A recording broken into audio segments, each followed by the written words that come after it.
Welcome back, Dynamite, back to another Legend of Zelda Skyward Sword video. In this video, we're going to be going into the Sand Sea. So we're going to drop down to the West Desert. And now that we got the claw shot in the last video, it's been a while, we can actually access a new area in the Lanayru Desert, which is the Sand Sea. Going to be super cool. And yeah, can't wait to get there, and let's get moving. So it's actually right over there, this shortcut we created on our way over. So we're gonna head that way and go check it out and do some fun things over there and find our next, we have a couple mini dungeons we're gonna be doing over the next few videos, and then the final dungeon and final boss fight for this area. And I believe we'll be getting our next sacred flame when all this is said and done. So it always takes a little while there to, you know, get the correct controls out. But now we can actually go to this area, and there's a cave back here into the Sand Sea. So actually we're going to have to go through these caves first, which were pretty cool. And we're going to meet a Goron over here.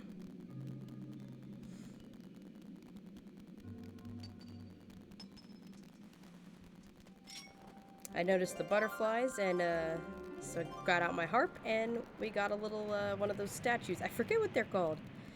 And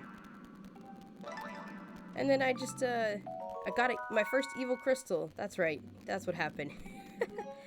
I already recorded all of these videos, but now I'm going to do a little bit of voiceover, tell you guys what's going on and like some of my reactions to things that happen in the game.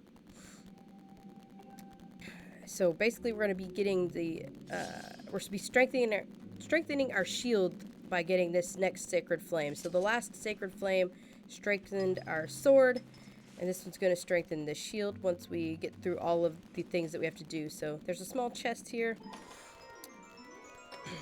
which is worth grabbing. I've been grabbing all the chests that I can. I think I may have missed a few items, so we might do a live stream in the near future just to like do some farming for a lot of the items and things that I may have missed, and like get some rupees so I can buy some things from Beetle that I wanted to buy. But this monster horn was pretty cool, and it actually ends up giving you an extra ability now.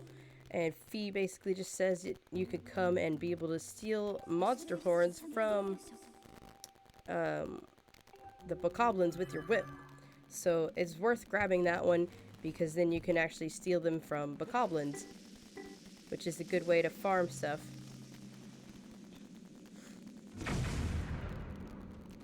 At this point, I think what happened, I hadn't played the game in a while when I was recording this, and I was kind of like, part of this you'll see me like pause a little bit, and it's just me trying to remember what the controls are because I haven't played in so long. I was like, how do you do these things?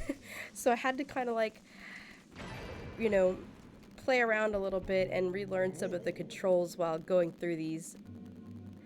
Golo's like, I almost never get visitors. My name's Golo. I'm researching the legend of the 3 dragons. At first glance, it would seem that there is nothing in this area, but I know there is something more. Your name is Link. Not the easiest name to say, is it? Talk about his name. How about you, Link? Why are you here? You're here for a sacred flame. Sounds like something. I remember now. It's basically he's just saying that, you know, you gotta go to the Lanayru Sea, and there might be something there about a sacred flame. So he points over there. We're going to be going up to that locked door. And easy enough, he gives us a key to that door. So, but I did decide to like explore a little bit and see what other things were here. I saw a few more bombable places that we could throw a bomb at, maybe get some goodies. So I did get a few more rupees, and I think I got some ants and a few other things. So I goofed around in here for a little while before making my way up there.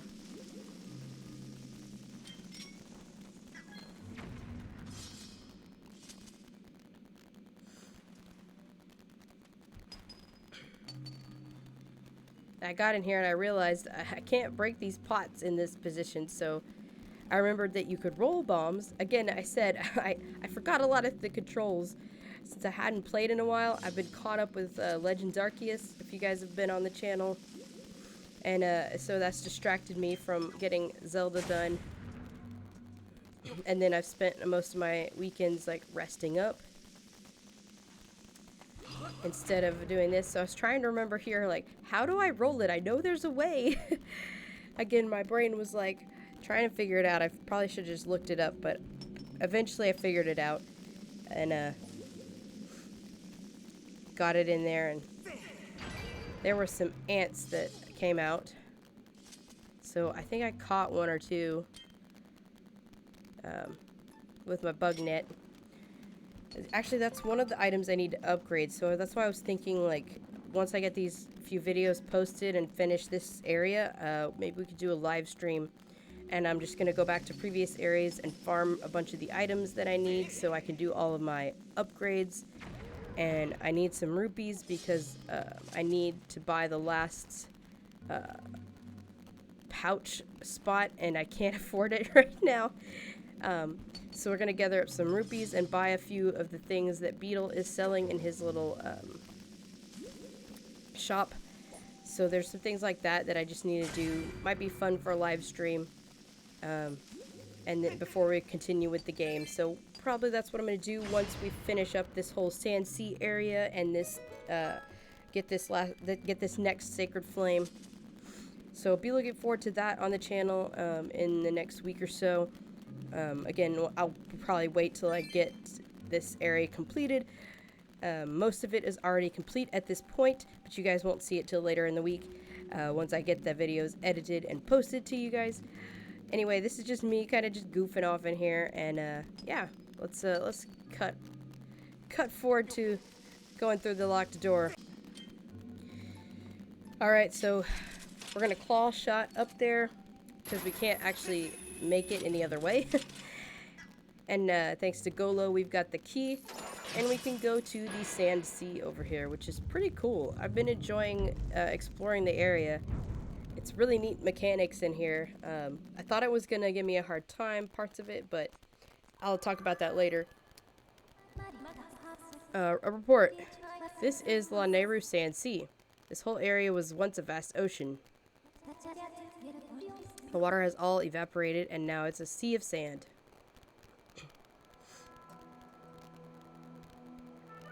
There we are, La Nehru Sand Sea. We made it.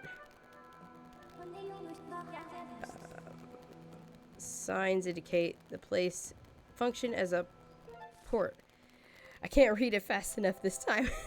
I thought I gave myself time enough to read it, but it's all good. Now it's added to our map, and it kind of shows us where we are and some things that lie ahead of us. So we got our map updated. Pretty cool. And she's got a 90% chance that the Sacred Flame is somewhere in this area. So we're gonna be exploring this area, and yeah, it's gonna be a fun time. So I noticed you can claw shot your way down. There's like a little path to follow to get yourself down through this kind of canyon, I guess, to actually get to the Sand Sea and start exploring things.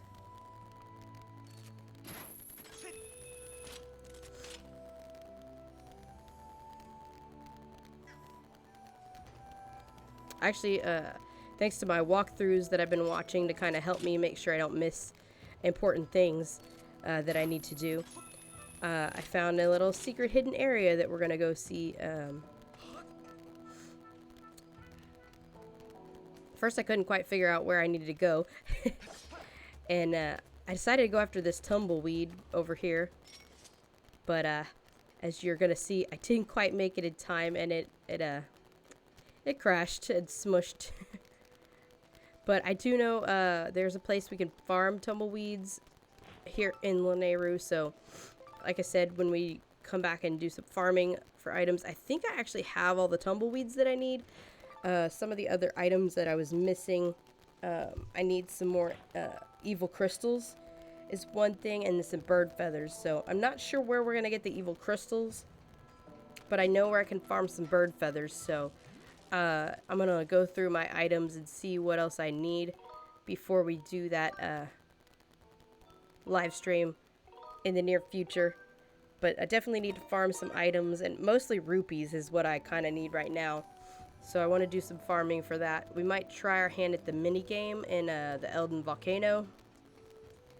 I did try that, the digging game. It's a hit or miss with that one, but anyway, I might give it a try and see if I can't get a bunch of rupees from the game. If not, there's some other places I feel like we could probably, you know, farm for some rupees. So we're gonna go over here. You have to actually claw shot your way over there because you can't, there's not another way over here, but there's a little cave back here. With a goddess cube and a whole bunch of enemies. Which gave me some rupees and some jelly monster drops. So that was nice. So I took them out and grabbed as many rupees as I could. And we're gonna just get this goddess cube over here. I'm not looking to get all of the goddess cubes, but I've been my walkthrough. It's 100% walkthrough that I've been watching. I'm not too worried about getting every single thing, but I figured I'd go for as much as I could. So I decided, you know, why not go grab this? Everything, you know, any items we can get could help us, so. And I've been getting some of the goddess cubes up in Skyloft, like off screen, so not to waste the episode's time with that. That's something I could do off screen. But anyway, we're going to continue. We're going to try to avoid these electric choo-choo because, you know, electric enemies, ugh, they're no fun. And we're going to make our way over here to the boat and meet up with Skipper here. So there's actually a time stone or time shift stone on the boat so we can send things, send the boat back to the past, which actually is a really cool feature because it puts water back into the sea. And so you can actually travel on the sea the way it was meant to be traveled. So the boat becomes like its own little time shift stone, taking things back to the past. So as long as things are within a certain radius and, you know. So here we meet Skipper, and not like we met our friend Scrapper. He's the proud skipper of the ship that protects Nare's flame. So he's going to come along with us on our adventure here through the Sand Sea. It was the day of the storm.